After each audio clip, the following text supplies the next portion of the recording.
Chapter 29. Enter Ahab, to him, Stubb. Some days elapsed, and ice and icebergs all astern, the Pequod now went rolling through the bright Quito spring, which, at sea, almost perpetually reigns on the threshold of the eternal August of the tropic. The warmly cool, clear, ringing, perfumed, overflowing, redundant days were as crystal goblets of Persian sherbet, heaped up, flaked up, with rosewater snow. The starred and stately nights seemed haughty dames in jeweled velvets, nursing at home in lonely pride the memory of their absent conquering earls, the golden-helmeted suns. For sleeping man, 'twas hard to choose between such winsome days and such seducing nights. But all the witcheries of that unwaning weather did not merely lend new spells and potencies to the outward world. Inward they turned upon the soul, especially when the still mild hours of eve came on. Then memory shot her crystals as the clear ice most forms of noiseless twilights. And all these subtle agencies, more and more they wrought on Ahab's texture. Old age is always wakeful, as if, the longer linked with life, the less man has to do with aught that looks like death. Among sea commanders, the old graybeards will oftenest leave their berths to visit the night-cloaked deck. It was so with Ahab, only that now, of late, he seemed so much to live in the open air, that truly speaking, his visits were more to the cabin than from the cabin to the planks. "It feels like going down into one's tomb," he would mutter to himself, "for an old captain like me to be descending this narrow scuttle to go to my grave-dug berth." So, almost every 24 hours, when the watches of the night were set, and the band on deck sentineled the slumbers of the band below, and when, if a rope was to be hauled upon the forecastle, the sailors flung it, not rudely down, as by day, but with some cautiousness dropped it to its place for fear of disturbing their slumbering shipmates, when this sort of steady quietude would begin to prevail, habitually, the silent steersman would watch the cabin scuttle, and ere long the old man would emerge, gripping at the iron banister, to help his crippled way.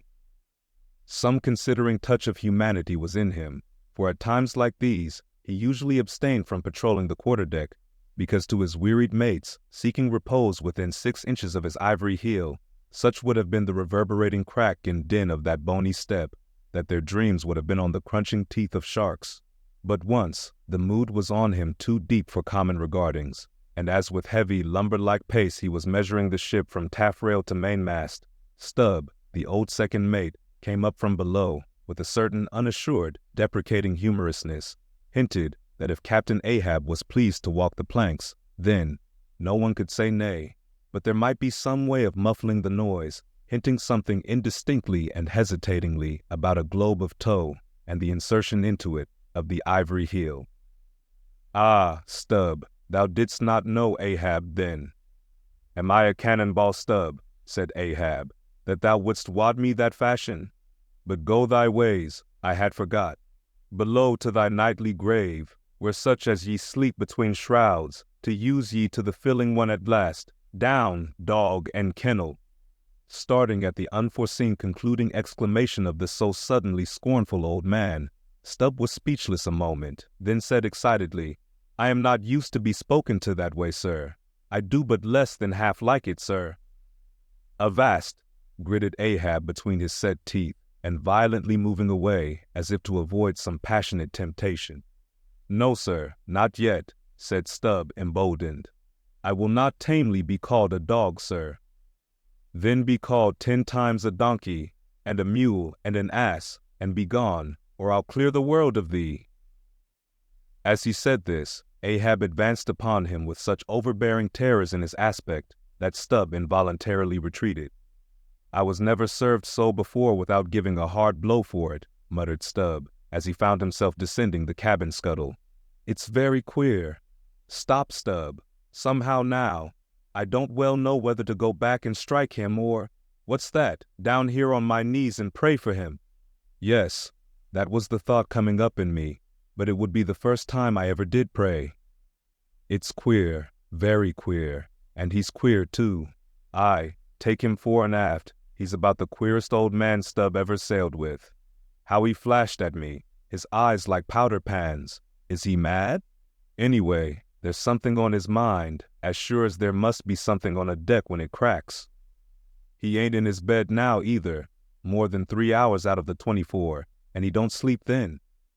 Didn't that doughboy, the steward, tell me that of a morning he always finds the old man's hammock clothes all rumpled and tumbled, and the sheets down at the foot, and the coverlid almost tied into knots, and the pillow was sort of frightful hot, as though a baked brick had been on it?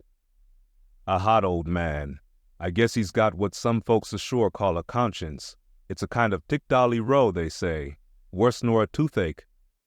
Well, I don't know what it is, but the Lord keep me from catching it. He's full of riddles. I wonder what he goes into the afterhold for, every night, as Doughboy tells me he suspects. What's that for, I should like to know? Who's made appointments with him in the hold? Ain't that queer now? But there's no telling. It's the old game. Here goes for a snooze. Damn me, it's worth a fellow's while to be born into the world, if only to fall right asleep. And now that I think of it, that's about the first thing babies do, and that's a sort of queer, too. Damn me, but all things are queer, come to think of 'em. But that's against my principles. Think not is my 11th commandment, and sleep when you can is my 12th. So here goes again. But how's that? Didn't he call me a dog? Blazes, he called me 10 times a donkey, and piled a lot of jackasses on top of that. He might as well have kicked me and done with it. Maybe he did kick me, and I didn't observe it. I was so taken all aback with his brow somehow. It flashed like a bleached bone. What the devil's the matter with me? I don't stand right on my legs. Coming afoul of that old man has a sort of turned me wrong side out. By the Lord, I must have been dreaming, though. How? But the only way's to stash it. So here goes to hammock again, and in the morning, I'll see how this plaguey juggling thinks over by daylight. Speed up your reading and enhance your memory with Moby Dick by your side. Choose the tactile joy of a physical book or the convenience of Kindle and discover a deeper way to dive into this classic. Pairing the audiobook with the text takes your understanding and retention to the next level. Ready to transform your literary experience? Check the link in the description and pick the perfect format for you. With EchoTales Audiobooks, Moby Dick awaits. Dive deeper, read faster, remember more.